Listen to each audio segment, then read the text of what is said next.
लक्ष्मी निवास निलयम विलीन विलयम निधाय रदिवीरम आत्मानुशासनमहं वक्षे मोक्षाय भव्यानाम्।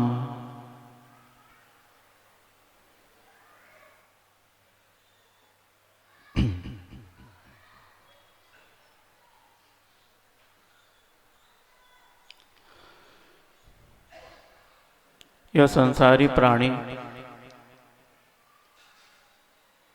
जिस वस्तु से बहुत परेशान है और जिसे वह नष्ट करने का प्रयत्न पुरुषार्थ प्रतिपल करता है, उस वस्तु को अपने जीवन से हटाने के लिए प्रतिपल प्रयास करता है, वो उसमें कितना सफल हो पाता है यह बात अलग है, लेकिन उसका प्रयत्न प्रति समय उसे नष्ट करने का है। वह वस्तु है दुख, जिसे संसारी प्राणी प्रति समय अपने जीवन से हटाना चाहता है। उस दुख के बारे में कल नहीं परसों हमने थोड़ा सुना कि वह दुख कितने प्रकार का होता है, कैसे हमारे जीवन में आता है। उन प्रकारों में हमने ऐसे तो दुख के लिए बहुत से प्रकार बताए हैं कि दुख अनेक प्रकार का होता है। आचार्य परमेष्टि यहाँ तक कहते हैं कि जिस प्रकार असंख्यात लोक प्रमाण हमारे परिणाम होते हैं, उतने प्रकार के दुख होते हैं। जितने प्रकार का हमारा परिणाम होगा उतने प्रकार के दुख होंगे, क्योंकि हमारे स्वयं के परिणामों के माध्यम से ही सुख और दुख उत्पन्न होते हैं। तो जितने प्रकार के परिणाम होंगे दुख के भी उतने प्रकार होंगे, लेकिन इतने प्रकार हम समझ नहीं पाएंगे, इतनी हमारी बुद्धि भी नहीं है। इसलिए आचार्यों ने बहुत ही संक्षेप में दुखों के प्रकार बताए हैं। कल नहीं परसों उनका वर्णन किया था कि इंद्रिय के माध्यम से भी व्यक्ति को सुख और दुख दोनों उत्पन्न होता है, इसलिए इंद्रिय संबंधी दुख है। मन के माध्यम से भी व्यक्ति को सुख और दुख उत्पन्न होता है, तो एक मानसिक दुख है। और अध्यात्म के माध्यम से भी सुख और दुख उत्पन्न होता है, तो एक आध्यात्मिक दुख के भी वर्णन आचार्यों ने किया है।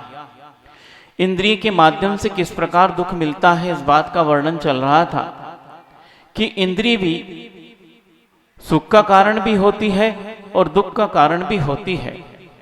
जब इंद्रिय तो मिल जाए लेकिन वह पूर्ण नहीं मिले, तब दुख बहुत होता है।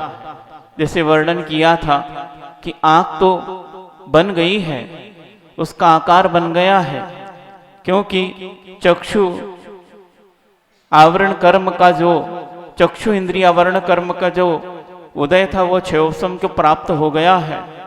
इसलिए उसके माध्यम से शरीर में वह आकार बन गया है। लेकिन पुण्य में थोड़ी कमी थी कि आकार तो बन गया है, लेकिन उसमें रोशनी नहीं आ पाई है, दृष्टि नहीं आ पाई है। इसलिए व्यक्ति आंख तो उसकी बनी है लेकिन वह देख नहीं पाता है, जिसे हम जन्मांध भी कह सकते हैं कि जन्म से वह व्यक्ति अंधा है, उसको दिखता नहीं है। उस व्यक्ति के दुख का वर्णन हम कर नहीं पाएंगे कि उसके पास आंख तो है लेकिन वो देख नहीं पा रहा है। उसी प्रकार किसी के पास पैर हैं, बने हुए हैं, लेकिन उसमें शक्ति नहीं है, वो चल नहीं पाता है। उस व्यक्ति के भी दुख का क्या वर्णन कर सकते हैं। कुछ व्यक्ति ऐसे भी मिलते हैं कि जिनके जिह्वा तो है, कान भी बने हुए हैं, दिखते हैं, लेकिन क्या वो जन्म से गूंगे भी हैं और बहरे भी हैं।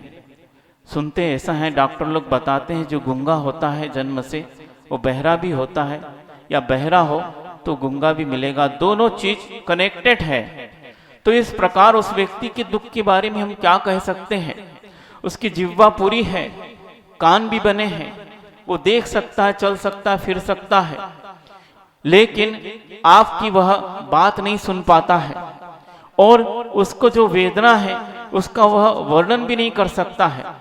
वो अपने सुख और दुख की अभिव्यक्ति शब्दों के माध्यम से नहीं कर सकता है, यदि मान लो आ भी गए तो आंखों से आंसू आ सकते हैं, तो हम समझ सकते हैं इसको कोई दुख हो रहा है। अब भैया आंसू तो सुख के भी होते हैं, बोलते ना कई लोग, ये खुशी के आंसू आ गए। अब उस व्यक्ति को दुख हो रहा है कि सुख, आपको पता ही नहीं, क्योंकि वो बोल नहीं पा रहा है। वो इशारा करता है लेकिन आपको इशारा समझ में नहीं आ रहा है। अब उस व्यक्ति के दुख का कैसे वर्णन कर सकते हैं आप? वो कुछ बात समझाना चाहता है, इशारे भी कर रहा है, लेकिन यदि कोई व्यक्ति नहीं जान पाता है तो व्यक्ति सोचता है देखो मुझे जिह्वा मिली है, मैं बोल नहीं पा रहा हूँ, मुझे कान भी मिले हैं लेकिन इनकी बात सुन नहीं पा रहा हूँ, ये मुझे क्या कहना चाहते हैं। उस व्यक्ति का दुख का वर्णन कैसे कर सकते हैं? इसीलिए आचार्य ने कहा है ये इंद्रिय संबंधी दुख है। इंद्रिय तो मिली है लेकिन विकलांग है, पूर्णता को प्राप्त नहीं हो पाई है।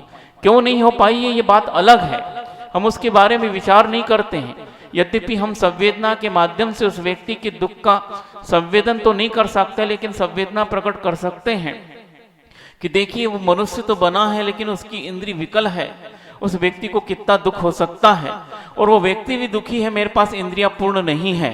लेकिन एक बात और है, उस व्यक्ति को यह विचार करना चाहिए कि यद्यपि इतने सारे व्यक्ति मैंने देखे हैं, सबके पास तो इंद्रियां पूर्ण है, आखिर मैं ऐसा व्यक्ति क्यों हूं कि मेरी इंद्रिय पूर्ण नहीं है?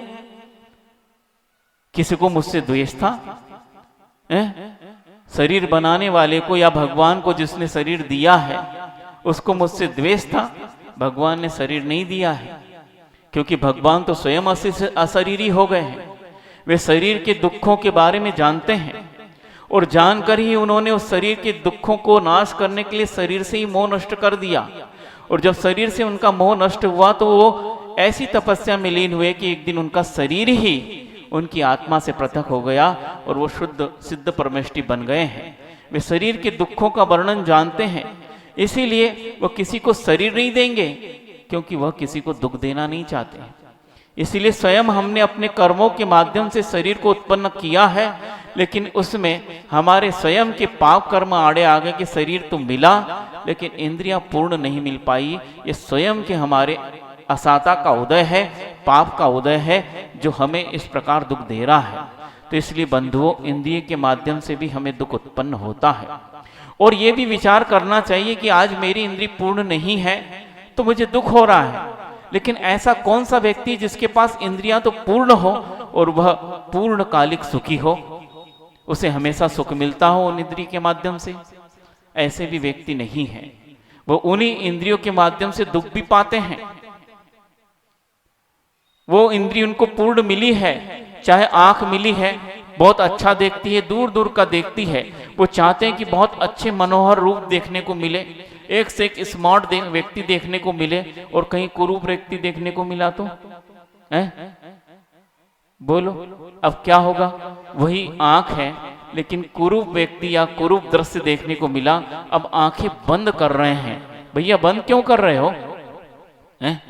जिस व्यक्ति के पास आंख नहीं है उसके तो दुख का देखिए, वो चाहता है कि मैं प्रति समय देखता रहूं, और आप आंखें होते हुए बंद क्यों कर रहे हैं? अरे बंद नहीं करे तो क्या करें? देखो कैसे दृश्य सामने आ गया है, उसको हम देखना नहीं चाहते।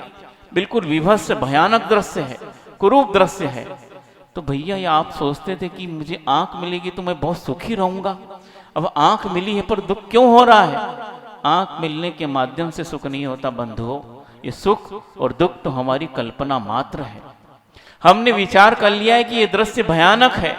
यदि हम उसी वक्त विचार करते दृश्य तो दृश्य है, ये भयानक और अच्छा ये तो मेरी कल्पना है, उस वक्त वो व्यक्ति बिल्कुल स्वस्थ हो जाता है और उस दृश्य को बिल्कुल आंख खोलकर देखता है।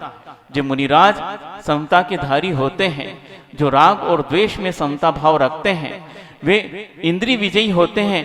आंख इंद्रिय विजय कैसे करते हैं? तो चाहे अच्छे दृश्य सामने आ जाए, चाहे क्रूप दृश्य सामने आ जाए, दोनों में ये केवल दृश्य है, मेरी आंखों के माध्यम से देखे जा रहे हैं। आंख है इसलिए देख रहा हूं, और वो दृश्य है इसलिए वो दिख रहे हैं। ये वस्तु स्वरूप है, इसमें अच्छा बुरा करना ये मेरी कल्पना है, और इस कल्पना के माध्यम से मैं या तो प्रसन्न हो जाता हूं या दुखी हो जाता हूं। ये बस मेरे विचार मात्र हैं। इस प्रकार विचार करते हैं, उस दृश्य में भी उन्हें वो भयानक नहीं लगता है।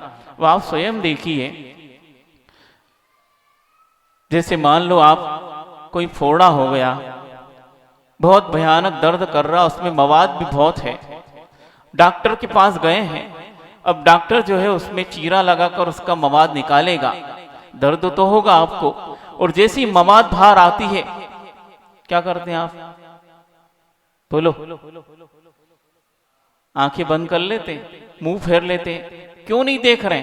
दर्द के मारे नहीं, वो जो घिनौनी चीज निकली है शरीर से वो देखी नहीं जा रही। तुम्हारे शरीर से तो निकली क्या? डॉक्टर के हथियार से थोड़ी निकली, या उसके हाथ से थोड़ी निकली, आपके शरीर से निकली है, पर देखी नहीं जा रही है। और उसी चीज को डॉक्टर देख रहा है। देख रहा है कि नहीं? कि वो आंख बंद करके चीरा लगाता, नहीं तो कहीं भी लगा देगा। फोड़े पर न लगा के आसपास लग जाएगा तो क्या होगा? उसकी आंख खुली है, वो देख रहा है, और देख के भी वो आंख बंद नहीं करता, मुख नहीं मोड़ता है। और आप आंख बंद कर लेते, मुख मोड़ लेते हैं, और मान लो उसकी गंध भी आ गई तो नाक और बंद कर लेते हैं। लेकिन डॉक्टर की आंख खुली है, नाक खुले हैं, सब कुछ देख रहा है। वो भी संगी पंचेंद्रिय मनुष्य है, आप भी संगी पंचेंद्रिय मनुष्य हो। ये अंतर क्यों? आपकी क्या धारणा है, उस डॉक्टर ने क्या धारणा बनाई, उस व्यक्ति की ये धारणा है। इसीलिए पदार्थ घिनौना और अच्छा नहीं होता है, केवल हमारे विचार घिनौने और अच्छे होते हैं। उस डॉक्टर ने वो विचार बनाए हैं कि ये शरीर का धर्म है, ये तो निकलेगा, और मैं यदि ग्लानि करूंगा तो कभी चिकित्सा नहीं कर सकता, मेरे अपने कर्तव्य का मैं सही निर्वाह नहीं कर सकता, इसलिए कभी भी वो आपके शरीर से ग्लानि नहीं करता। लेकिन आप अपने ही शरीर से ग्लानि करते हैं बंधुओं। ये क्या वस्तु है? तो केवल हमारी मान्यता और धारणा है, वही हमें सुख दुख दे रही है। वो डॉक्टर को वह चीज सुख ग्लानि उत्पन्न नहीं कर रही है, लेकिन आपको कर रही है। इसका अर्थ है आपकी धारणा इस प्रकार की है और डॉक्टर की इस प्रकार की है। इसीलिए दुख कोई वस्तु नहीं है बंधुओं, ये कर्म का उदय मात्र है। जिस प्रकार साता का उदय आता है सुख हो जाता है, उसी प्रकार असाता का उदय आता है तो दुख हो जाता है। वो दुख भी चला जाएगा जैसे सुख चला गया है। इसीलिए ये केवल विचार मात्र है, लेकिन हम इन विचारों में इतने गाफिल हो जाते हैं, और इतने गाफिल हो जाते हैं कि आकुल व्याकुल हो जाते हैं, और पुनः नवीन असाता का बंद कर लेते हैं। और फिर महाराज जी को आके पूछते, महाराज जी ऐसा कौन सा कर्म का उदय आ गया? भैया हमें को अवधि ज्ञान तो है नहीं, हम क्या बता देंगे आपको झाँक कर? और आपके शरीर में क्या बोलते, परकाय प्रविष्ट भी जो है रिद्धि नहीं है। और मान लो आपकी काय में तो प्रविष्ट कर लेंगे, लेकिन मन में प्रविष्ट नहीं कर पाएंगे। ऐसी कोई रिद्धि नहीं बनी जो मन में प्रविष्ट कर ले। मन परे ज्ञान रिद्धि जरूर है, वो आपके मन की बात जान सकता है, लेकिन मन में प्रवेश नहीं कर सकता। मन इतना अदृश्य वस्तु है, उसको कोई देख और जान नहीं पाता। इसी प्रकार बंधुओं, इस दुख के बारे में हमें समझना चाहिए कि इंद्रियां मात्र सुख और दुख का कारण नहीं है, ये केवल हमारी धारणा है।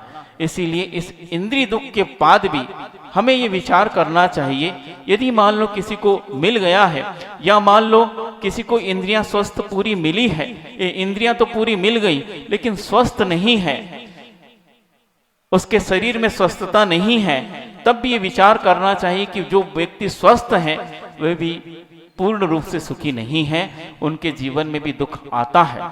ऐसे भी मुनिराज मिलते हैं जिनका जीवन पूर्ण निरोग है, लेकिन फिर भी उनके जीवन में ऐसे ऐसे दुख आ जाते हैं, उनके नष्ट करने के लिए वो भी जंगलों की ओर तपस्या करने चले जाते हैं।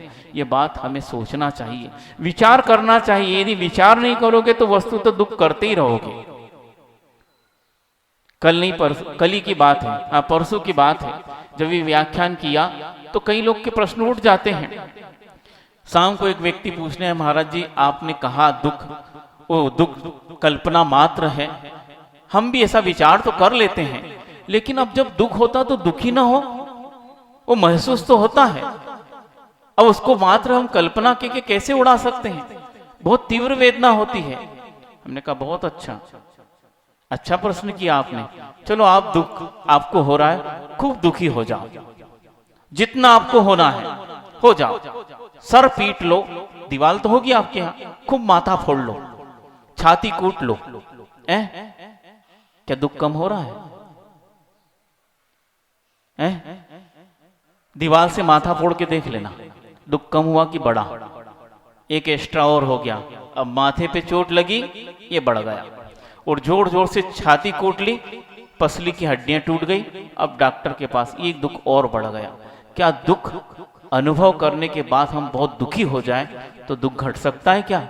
नहीं, बढ़ेगा और उदीर्णा होगी। यदि हम उस प्रकार का परिणाम करेंगे और अत्यंत और दुखी हो जाएंगे तो और उदीर्णा होगी, और ऐसा लगेगा कि पूरा जीवन दुखी ही होता चला जा रहा, सुख मिल ही नहीं रहा।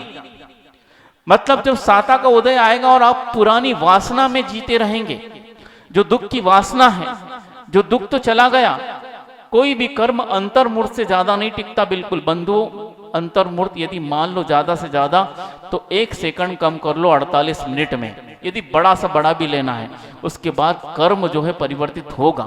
इतनी टाइम तक बस धैर्य रखना है, इतनी टाइम धैर्य नहीं रखा जाता।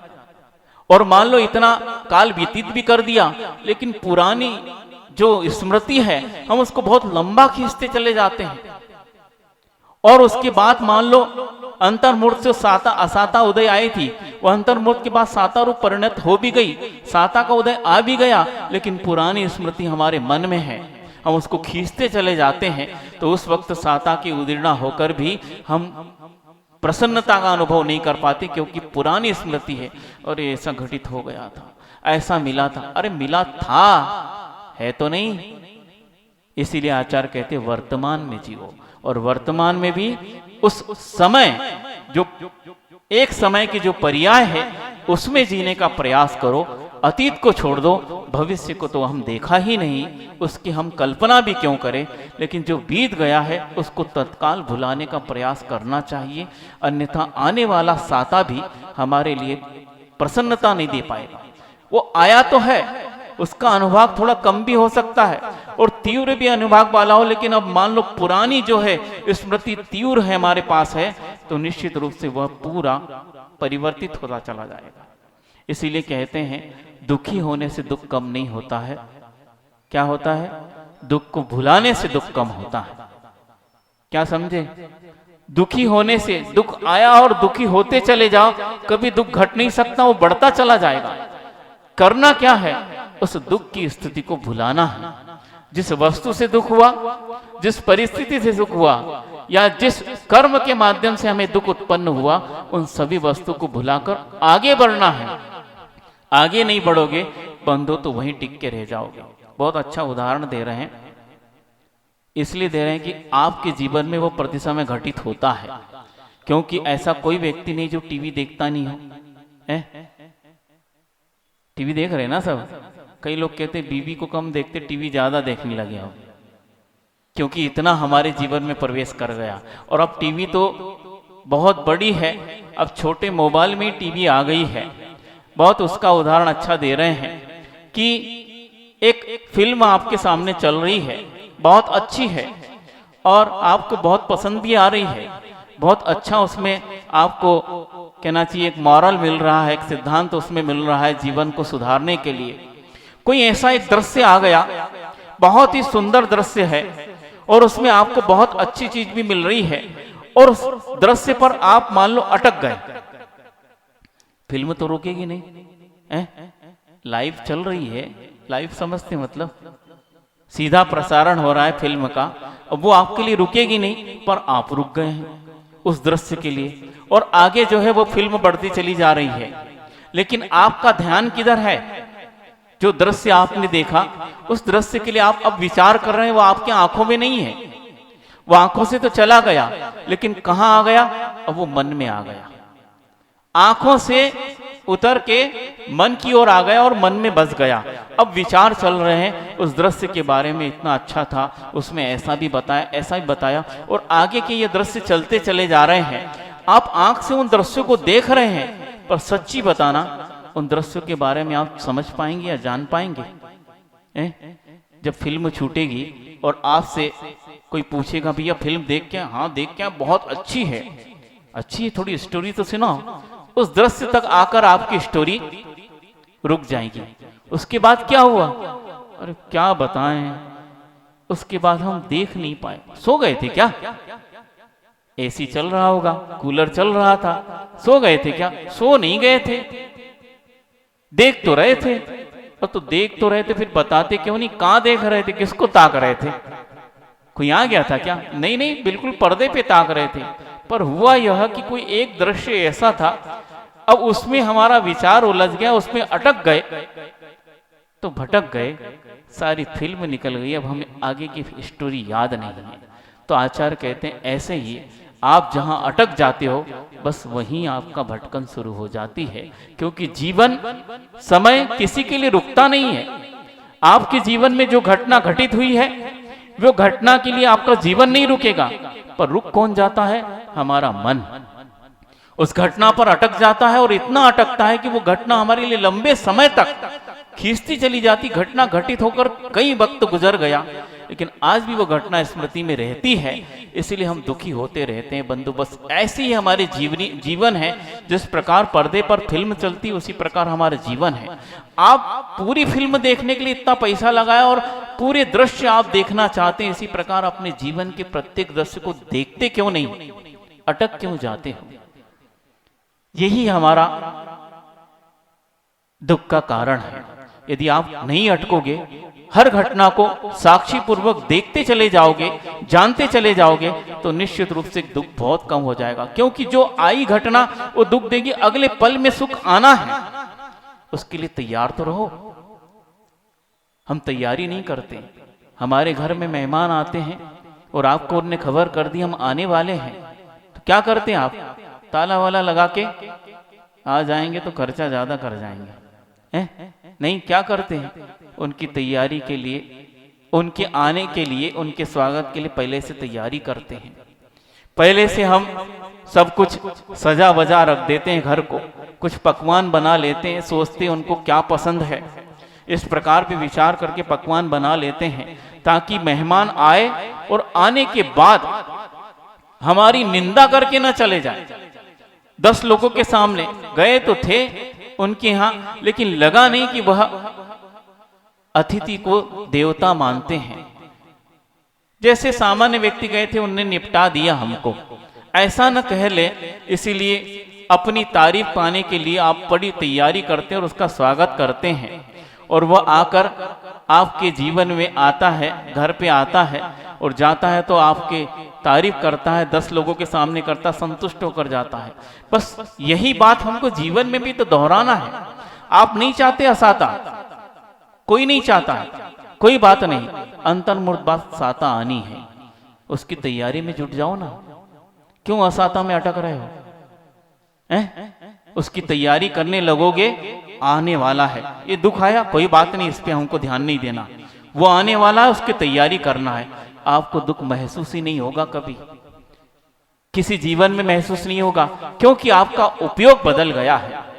जिस प्रकार आप मान लो घर में कोई ऐसे आपस में लड़ाई भी हो गई है, मतलब गृह मंत्री की और वित्त मंत्री की, समझ रहे हैं, लड़ाई हो गई, अब मेहमान आना है, आपस में लड़ाई हो गई। अब मान लो हम नहीं बोलेंगे तो भैया वो मेहमान क्या सोचेंगे, उनके स्वागत की तैयारी नहीं हो पाएगी। तो सामंजस्य कर लेते हैं, मीटिंग कर लेते हैं, जब तक वो रहेंगे तब तक अनबन नहीं, ऐसा लगे कि हम बहुत अच्छे से रह रहे हैं, ठीक है, तब तक के लिए अनुबंध कर लेते हैं। इसी प्रकार असाता आ गई और पूरा माहौल बदल जाता है।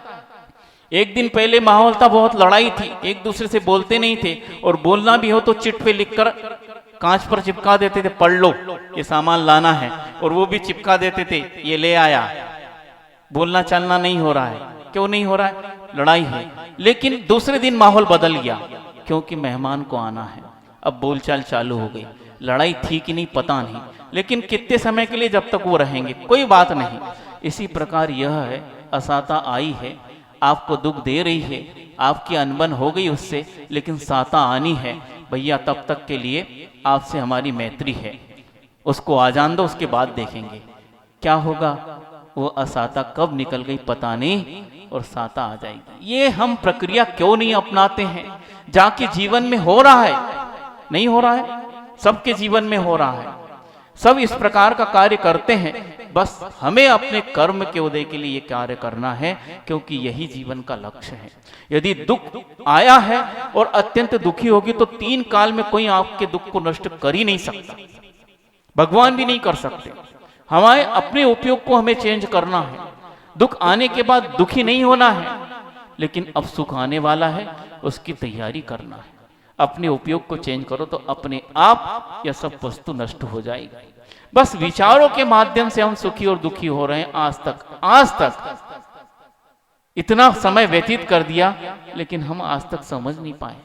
बंधुओं, आज समय है, चेत जाओ, इन विचारों को परिवर्तित करो, जीवन में बहुत शांति आएगी। जैसे ही इस प्रकार का विचार आता, मैं दुखी हूं, अरे मैं कहां से दुखी हूं? ये कर्म ने दुखी किया है। यदि मैं दुखी होता तो इसके पहले सुखी क्यों था? इसके पहले क्या विचार था? मैं सुखी हूं। अंतर्मुख में विचार आ गया, मैं दुखी हूं। तो क्या है, मैं नाटक करने आया हूं? क्या हमारा कोई परिचय नहीं है? कभी मैं दुखी होता हूं, कभी सुखी होता हूं, कभी कुछ होता हूं, कभी कुछ होता हूं। तो क्या है ये तो एक नाटक है। जैसे फिल्म में पर्दे पर हर व्यक्ति अपना किरदार निभाता है, कभी वह हीरो के रूप में आता, कभी विलेन के रूप में आ जाता है। तो उस व्यक्ति का कोई व्यक्तित्व नहीं है, व्यक्तित्व नहीं है, तो फिल्म है, पैसे के लिए कर रहे हैं। तो क्या आप केवल अपने जीवन के फिल्म ही चलाते रहेंगे? बंधु, वास्तविकता में आओ, ये केवल नाटक है। कर्मों के उदय के माध्यम से आप जीवन में नाटक खेल रहे हैं, वास्तविकता नहीं है, पूरा झूठ है। सत्य क्या है? तो मेरे स्वयं के शुद्ध आत्म परिणाम जो सत्य है, और उसके लिए जीवन व्यतीत करना कि भगवान मेरा यह स्वरूप नहीं है, मैं न तो सुखी हूं न दुखी हूं। महाराज जी बताते हैं आत्मा का स्वभाव है शाश्वत सुख। तो आप तो कह रहे हैं ये मेरा स्वभाव नहीं। इंद्रियों के माध्यम से और कर्म के माध्यम से जो सुख मिल रहा है वो मेरा स्वभाव नहीं है, और आत्मा के माध्यम से जो सुख मिलता है उसको स्वभाव कहने की आवश्यकता नहीं। आत्मा सुख रूप ही है, या सुख ही आत्मा है, अभिन्न है, उसके लिए अलग से कहने की आवश्यकता नहीं है। अलग से मैं सुखी हूं कहने का अर्थ यह है कि कर्म के माध्यम से और इन इंद्रियों के माध्यम से मैं सुखी हो रहा हूं, इसलिए मैं सुखी अनुभव हो रहा है। जो व्यक्ति इन कर्मों से और इन विषयों से प्रभावित नहीं होगा, उसको कहने की जरूरत नहीं मैं सुखी हूं, क्योंकि सुखी मेरा स्वभाव है। आत्मा ही सुख रूप है, अलग से कहने की आवश्यकता नहीं पड़ेगी। इसलिए बंधुओं, इन नाटक के माध्यम से अपने जीवन को मत गुजारो। अभी तक नाटक ही करते आ रहे हो। क्या कर रहे हो? सही से बताइए, क्या चल रहा सुबह से शाम तक और शाम से सुबह तक? जीवन नाटक ही है, एक नाटक खेल रहे हैं हम, और उस नाटक में इतने सारे कर्म बंद हो रहे हैं, खेल खेल में हो रहे हैं। ये खेल बंद करो, अन्यथा आपके जीवन में कभी भी विराम नहीं लग सकता, बढ़ता ही चला जाएगा दुख। इसीलिए आचार्य कहते हैं कि इंद्रियां मात्र सुख का कारण नहीं, इंद्रियों के माध्यम से दुख भी मिल सकता है। अब पूर्ण भी इंद्रियां प्राप्त हो गई, स्वस्थ इंद्रियां प्राप्त हो गई, चलो अच्छा हो गया, लेकिन व्यक्ति के पास भोगने के लिए विषय नहीं है। वो विषय चाहता है लेकिन मिल नहीं रहे हैं। इंद्रियां पूर्ण है, स्वस्थ भी है। आंख इतनी स्वस्थ है कि मैं बिल्कुल 2 किलोमीटर का दृश्य देख सकता हूं, पर रेगिस्तान में रहता है, क्या देखोगे? क्या दिखता है रेगिस्तान में? रेत ही रेत दिख रही है। अब देखो आंखें फाड़ फाड़ के, और थोड़ी सी रेत आंख में चली गई तो और बंद हो जाएगी, और ज्यादा तेज लग गई तो आंखें फूट जाएंगी। क्या है? इंद्रियां तो मिली है, लेकिन विषय नहीं मिल रहे हैं भोगने को। जिह्वा मिली है, लेकिन रूखा सूखा मिल रहा है। और मान लो किसी को अच्छा तरमाल भी मिल रहा, हमने सुना था, अब सत्य है कि क्या है सुनते हैं बस। ऐसा सत्य हो तो हाव कह देना, और नहीं भी हो तो ऐसा होता है, समझ लेना। कौन मिलेनियर है ना भारत का टॉप पर्सन, जो जिसके पास ज्यादा पैसा है? कौन है? अंबानी, अदानी? कौन है? अंबानी है, 8-10 लाख करोड़ की संपत्ति जिसके पास है। 8-10 लाख करोड़ कितने होंगे? तुम्हारा पूरा प्राचीन मंदिर भर जाएगा गड्डियों से, फिर भी कम पड़ जाएंगे। हाँ, खुरई पूरा भर लो, अपने क्या लेना देना, जितना बढ़ाओ बढ़ा सकते हैं। उस व्यक्ति के सुनते हैं 8,000 या 10,000 करोड़ में तो मकान बना है, और बहुत ही पॉश इलाके में 8-10 मंजिल का, और सुनते हैं 4-5 मंजिल तो केवल गाड़ी रखने का स्थान है, और दो एक मंजिल में तो स्नानागार है उनके, रहने के लिए भले ही छोटा एक मतलब कमरा एक आध होगा, लेकिन ये सब फैसिलिटी है। और बताते हैं उसके यहाँ एक से एक 7 स्टार तक के जो शेफ हैं उसके यहाँ काम करते हैं, और एक से एक आप जो फरमाइश कीजिए, जिस देश की फरमाइश कीजिए, उस देश का जो है आइटम बनकर आपके सामने आ सकता है। लेकिन सुनते हैं भैया जी को ये सब नसीब नहीं है। क्यों नहीं है? मुकेश भैया साहब को क्यों नहीं है? शुगर अलग है, हार्ट में अलग प्रॉब्लम है, और क्या है, एसिडिटी अलग है, सारे रोग उस शरीर में उत्पन्न हो गए, क्योंकि विलासिता इतनी है। उस शरीर इस विलासिता के कारण रोगग्रस्त हो गया है। इतना धन संपन्नता होने के बाद भी सुनते हैं बिना घी की रोटी और सब्जी खाने को मिल रही है। क्या जिंदगी है? उसी के अपार्टमेंट के नीचे जो है एक गरीब भिखारी भी हो, मान लो किस्मत से उसको उस दिन 1,000 रुपए मिल गए, वो लाएगा बिल्कुल काजू कड़ी, और वो क्या,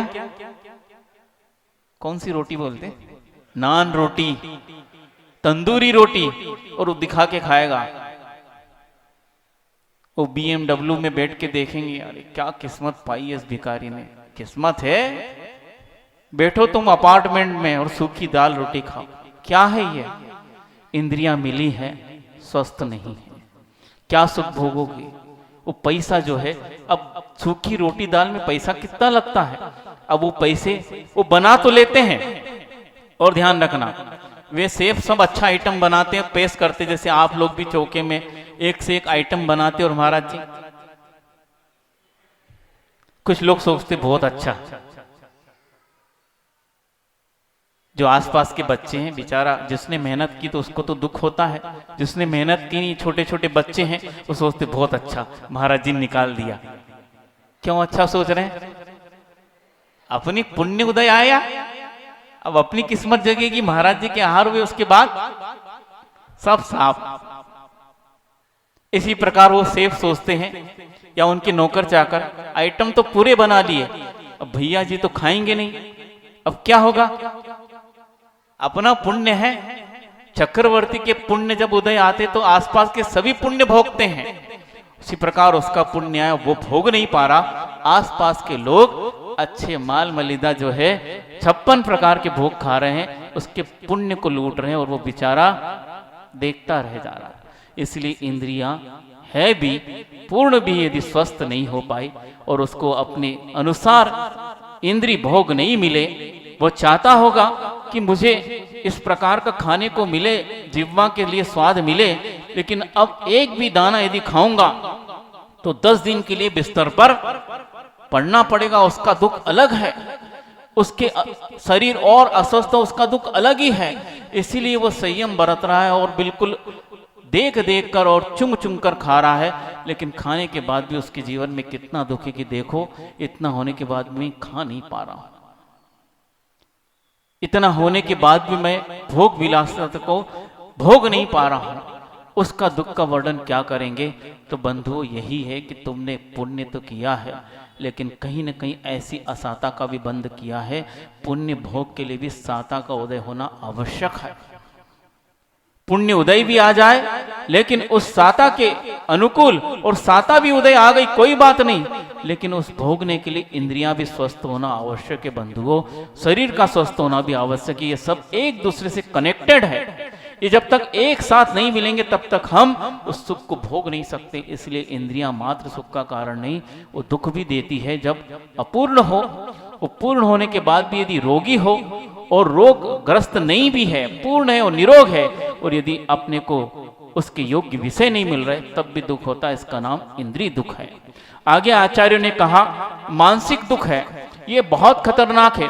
इंद्रिय का दुख तो आपको दिख रहा है, लेकिन मन में कैसे दुख हो जाता है, ये भयंकर दुख है। इस मानसिक दुख को बचाना बहुत कठिन है बंधुओं, क्योंकि यह अपने आप भी आ जाता है, दूसरों के द्वारा भी दिया जा सकता है। बैठे बैठे कोई स्मृति आ गई, उसके माध्यम से आप दुखी हो सकते हैं। इंद्री तो दिख रही सामने, यदि नहीं मिली तब दुखी होंगे, लेकिन मन के लिए कोई वस्तु आवश्यक नहीं है कि किसी वस्तु की आवश्यकता हो। वो बैठे बैठे पता नहीं कौन सी पुरानी स्मृति ले आएगा और दुखी हो जाएगा। अरे यार ऐसा हुआ था ये लगाएगा जरूर, ऐसा हुआ था। उस स्मृति को हम वर्तमान में खींच लाते हैं। आचार्य परमेष्ठी बोलते हैं, कोई भाई को लिखा ना, स्मृति कब होती है? स्मृति होती है वर्तमान में, लेकिन हमेशा अतीत की होती है अतीत की, जो मेरी नहीं है, जो बीत चुकी है, जो मुझे वापस मिल नहीं सकती, उसकी होगी, लेकिन वर्तमान में होगी। और जब वर्तमान में अतीत की स्थिति स्मृति होती है तो वर्तमान को मिटा देती, जो आपका है। वर्तमान आपका है, उसको मिटाने वाली अतीत की स्मृति है, और होगी वर्तमान में, वो आपके वर्तमान को, जो आपका, उसको मिटा देगी, और जो आपका नहीं है उसको लाकर यहां खड़ी कर देगी, और आप उसको देखकर दुखी होते रहो। क्या वो घटना आज हो रही है? नहीं हो रही, वो तो बीत चुकी है, पर हम उसको सोच सोच कर इस प्रकार का कार्य करते और अपने वर्तमान को मिटा लेते हैं। इसी प्रकार हाई को लिखा ना, याद नहीं आ रहा, नहीं एक ये भी, लेकिन एक ये था, वर्तमान की होती स्मृति, ऐसा कुछ था, याद नहीं आ रहा है।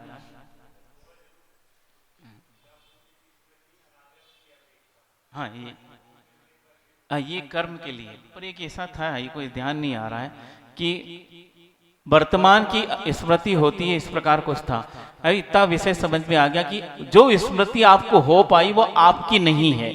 ये समझ लो कि जो आपको आज स्मृति हो रही है, भले ही वर्तमान में हो रही, लेकिन आपकी नहीं है, क्योंकि वो मिट चुकी है, वो आपको प्राप्त नहीं होगी। लेकिन जो आपका है उसको मिटा देगी। इसीलिए सावधान हो, अपने आप को या अपने समय को या अपने वस्तु को मिटाना हो तो आप पुरानी स्मृति करो, अन्यथा आपके समय को यदि अच्छे से बिताना है, जो हमारा वर्तमान समय है, तो सारी स्मृतियों को भुला दो, कोई योग्य नहीं।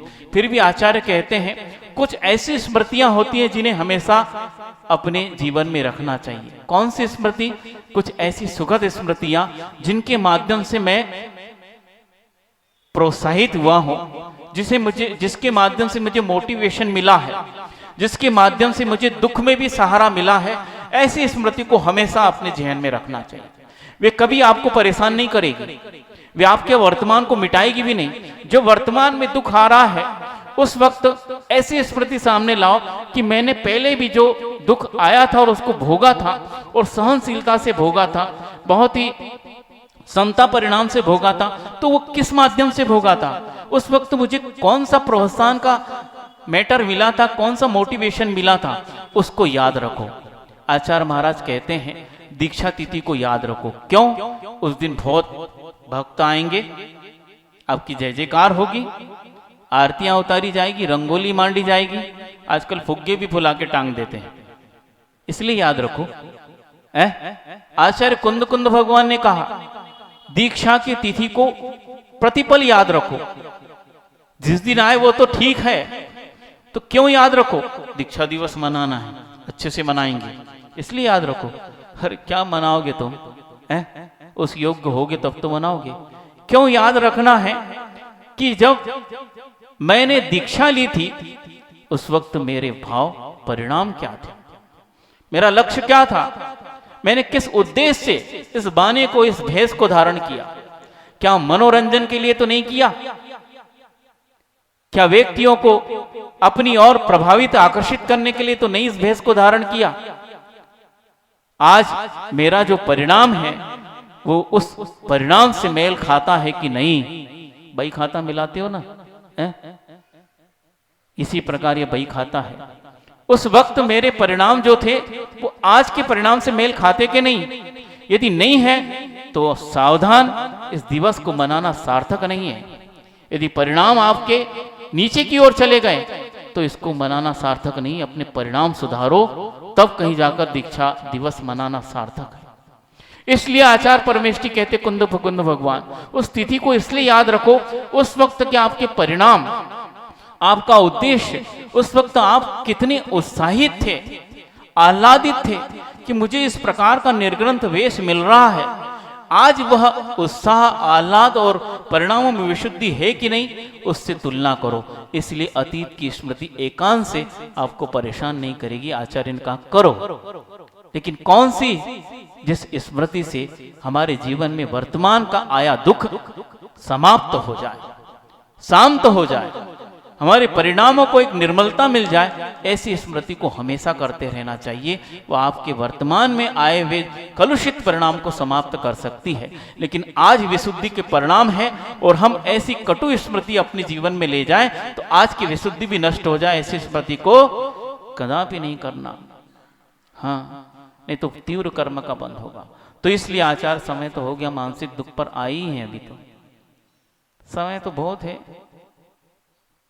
अभी 2 ही महीने तो बीते हैं महाराज जी, 2.5 महीने, कोई बात नहीं। यदि आप काट रहे तो हम भी काट रहे हैं। क्या? यदि आप समय गिन रहे हैं, वो काट रहे, तो फिर हम भी कह देंगे भैया समय काट रहे हैं।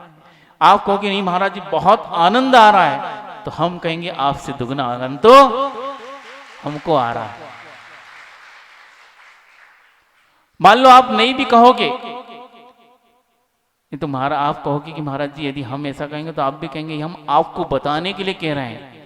लेकिन सच बताएं तो हम जहां रहते हैं हमें तो बहुत आनंद आता है, क्योंकि हमारा लक्ष्य, उद्देश्य केवल आनंद प्राप्त करना है।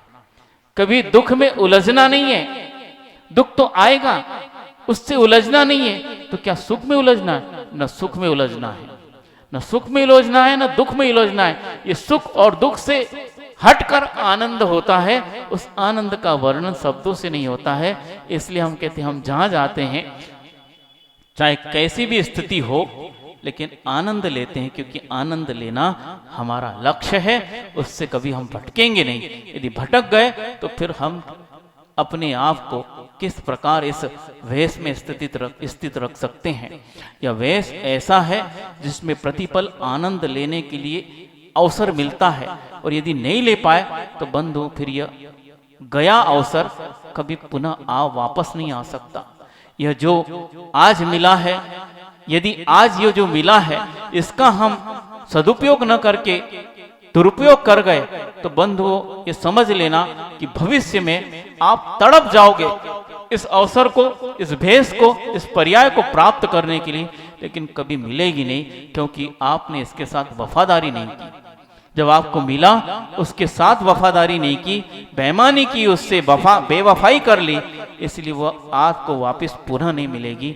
इसलिए जब जैसा मिला वफादारी से उसके साथ वैसा न्याय कीजिए, तो आपके जीवन में उन्नति हो सकती। अहिंसा परमो धर्म की, बोधि समाधि परिणाम शुद्धि, स्वात्मोपलब्धि शिव सौख्य सिद्धि, चिंता मणिम चिंतित वस्तु दान्य तम मानस मवास्तु। दादा संघ जिनवाणी माता की जय। परम पूज्य आचार्य गुरु विद्यासागर जी महामुनि राज की जय।